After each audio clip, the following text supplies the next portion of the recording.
Eu estou muito feliz de vocês terem vindo, né? Ai, estou me sentindo muito, fica assim na terra que ninguém fala a nossa língua, eu acho que a gente fica de feliz. E é a terceira vez que eu venho, mas esperar é muito difícil.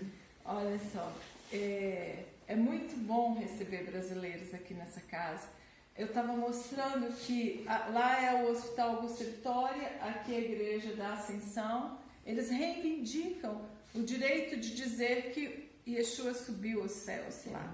Mas nós entendemos, o pastor Tom defende, e eu creio que foi aqui. Por quê?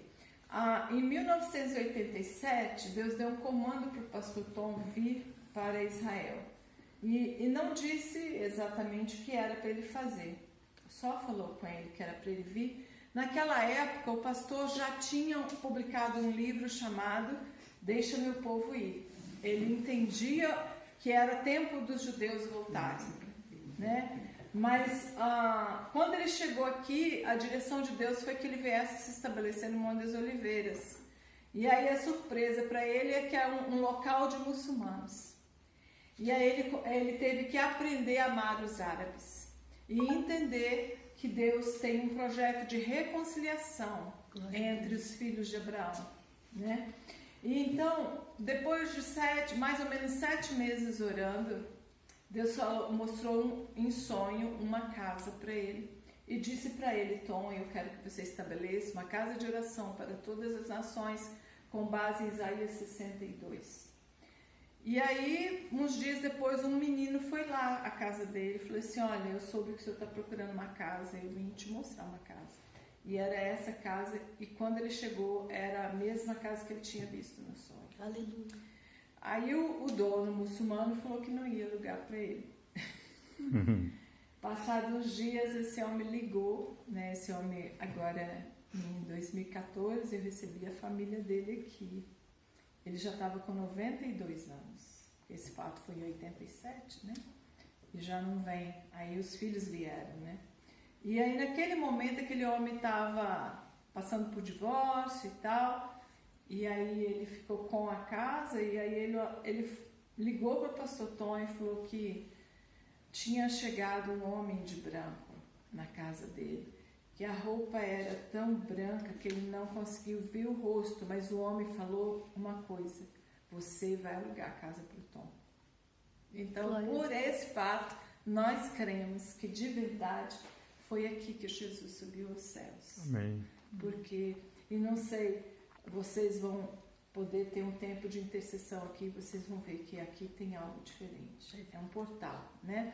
Então, em 2005... Deus deu um projeto para o pastor de romper o teto da casa, porque os árabes, eles têm muitos filhos e essa casa é de árabe riquíssimo. Então, essa casa tem, nem sei, eu morei aqui quase 2 anos, eu nunca contei quantos quartos, mas tem tanto quarto da sala, né? Então, foi uma coisa apropriada, mas só em 2005 Deus deu para o pastor o projeto de romper a laje e construir o topo. E esse topo, ele tem uma estrutura metálica, tá vendo? O céu está aberto sobre sua cabeça, aguardando a volta de Yeshua e dizendo o tempo todo que essa porta espera ele em breve. Glória a Deus. E então o Senhor já tinha ordenado para o pastor Tom de fazer um mapa. Esse mapa traz a visão para nós das 12 portas originais de Jerusalém, da cidade fortificada. New Gate, Samuel Gate, todas essas portas aqui, hoje não tem mais todas, só tem 8. As outras foram trocadas de nome, já não existe mais por causa das muitas guerras, mas em cima disso, ele foi mapeando também como que foi distribuído na primeira reforma agrária, quando Deus distribuiu para as 12 tribos as terras. Aí ele identificou, tá vendo? Essa aqui é a tribo de Ruben, essa é a tribo de Levi, a de Manassés, a de Benjamim. Ele foi vendo que na distribuição, na posição geográfica das tribos, também houve uma distribuição uniforme que cobriu a terra. Aí ele fez um outro mapa. Ele mapeou o caminho dos apóstolos, dos 12 apóstolos.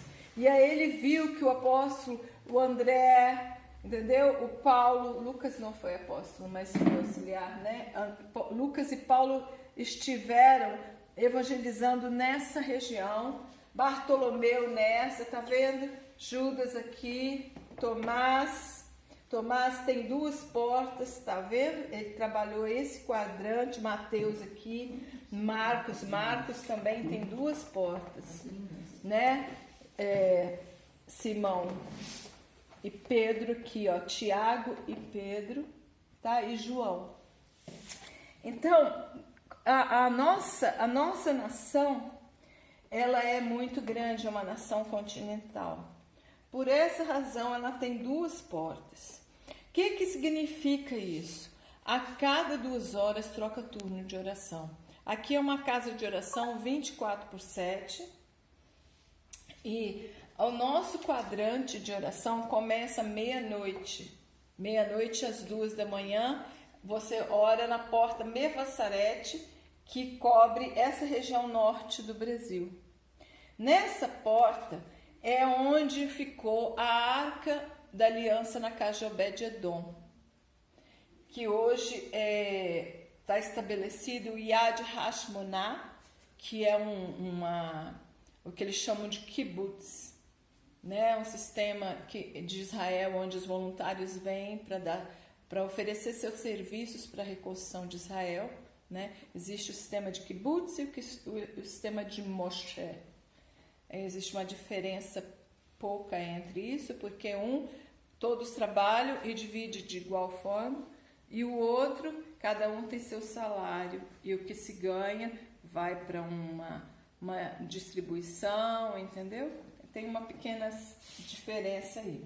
Mas aí aqui fica aonde ficou a Arca da Aliança, na casa de Obed-Edom, hoje traz para nós um chamado. A arca, quando entrou na casa de Obed não era do povo hebreu, não era do povo de Deus, mas a Bíblia diz que a família dele toda foi abençoada, né? E depois ele passa a ser um dos valentes de Davi.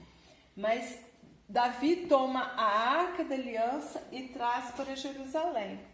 Eu esqueci de dizer, esse ponto é Jerusalém, é onde nós estamos, né? De Jerusalém, se você olha também, irmão, é o centro do mapa da Terra. Se você pega a Terra e coloca linear, o centro da Terra é Jerusalém. Amém? Amém. Não é por acaso. O restante do Brasil fica na porta Keren Gate, que ora de 10 da manhã até o meio-dia. Essa porta esses lugares existem, tá? Todos eles. Então, esse local, Keren, é onde era a casa de Zacarias, o pai de João Batista. Então, João Batista nasceu aqui. E qual o chamado profético de João? Preparar o caminho da vinda de Yeshua. Então, hoje, as nações que estão dentro desse quadrante estão com o chamado profético preparar o caminho da volta. Então, o Brasil tem um duplo chamado profético. Trazer a Arca da Aliança, a glória de Deus, de volta para Jerusalém e preparar o caminho da volta de Yeshua. Os irmãos sabem que Jerusalém hoje, o ponto principal, que é o local do templo, pertence ao Islã, né? Os muçulmanos que dominam. A gente, como visitante, a gente tem horário para entrar e sair, mas o judeu nem pode entrar.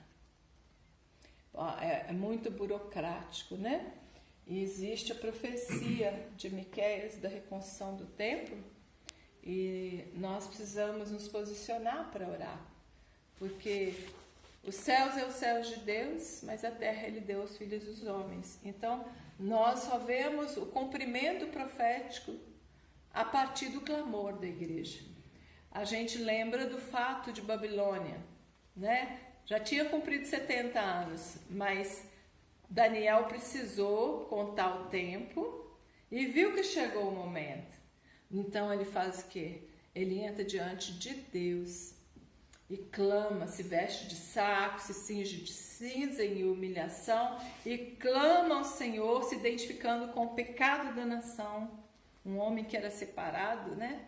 Mas ele se identificou com o pecado da nação e clamou. E aquele clamor dele moveu toda a atmosfera de cumprimento profético.